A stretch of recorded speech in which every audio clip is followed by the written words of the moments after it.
गोरैया और बंदर की कहानी। घने से जंगल में एक बड़ा सा पेड़ था। उस पेड़ पर दो गोरैया अपना घोंसला बनाकर रहती थी। दोनों आपस में बहुत ही खुश थे और खुशी खुशी से अपना जीवन व्यतीत करते थे। ठंड का समय आ चुका था और इस बार ठंड कुछ ज़्यादा ही पड़ रही थी। ठंड के चलते सारे जानवर अपने अपने रहने की जगह ढूंढकर उसमें रहने लगे थे ताकि वह इस ठंड से बच सके। लेकिन जंगल में कुछ ऐसे बंदर भी थे जिनके रहने का कोई ठिकाना नहीं था। ऐसे में वह बंदर यहाँ वहाँ भटकते रहते थे। एक दिन कुछ बंदर भटकते भटकते उस पेड़ के नीचे आ पहुँचे जिस पर वो दोनों गोरियाँ रहती थी। सारे बंदर ठंड के मारे ठिठुर रहे थे। ऐसे में से उनमें से एक बंदर ने कहा, आज बहुत ही ज़्यादा ठंड है। ठंड के मारे तो मेरी जान ही निकली जा रही है। क्यों ना हम मिलकर आग जलाते हैं, उस आग से हमें गर्मी भी मिल जाएगी। यह सुनकर बाकी बंदरों ने सोचा कि ऐसा करना सही होगा। आग जलाने के लिए वे बंदर सूखी पत्तियां और लकड़ियां इकट्ठा करने लग गए। जब वे ऐसा कर रहे थे तभी ऊपर बैठी गोरिया उनको देख रही थी। उससे रहा नहीं गया और उसने बंदरों से कहा, आप सब कौन हैं? दिखने में तो आप लोग मनुष्य जैसे दिखते हैं।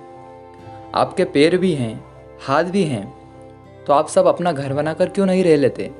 गोरिया की यह बात सुनकर सारे बंदर गुस्सा हो गए। उनमें से एक ने कहा, तुम अपना काम करो और हमें अपना काम करने दो। क्या तुम्हें नहीं पता कि दूसरे के काम में टांग नहीं अड़ाना चाहिए? इसके बाद वह गोरिया चुप हो गई। वे बंदर लकड़ी और सूखी पत्तियां इकट्ठा कर चुके थे। तब उनमें से एक बंदर ने कहा, हमने लकड़ी और पत्तियां तो इकट्ठी कर ली है, लेकिन हम इसमें आग जलाएंगे कैसे? ऐसे में एक बंदर ने जवाब दिया, मैंने एक मनुष्य को आग जलाते हुए देखा है। वह चिंगारी से आग जलाते हैं, हम भी ऐसा ही करेंगे। वे सब बात कर रहे थे तभी पास में एक जुगनू गुजरा। जुगनू को देखकर बंदरों को लगा कि वह चिंगारी है। ऐसे में वे सब उस जुगनू को पकड़ने लगे, लेकिन जुगनू से आग नहीं जली और कुछ देर बाद वह जुगनू उड़ गया।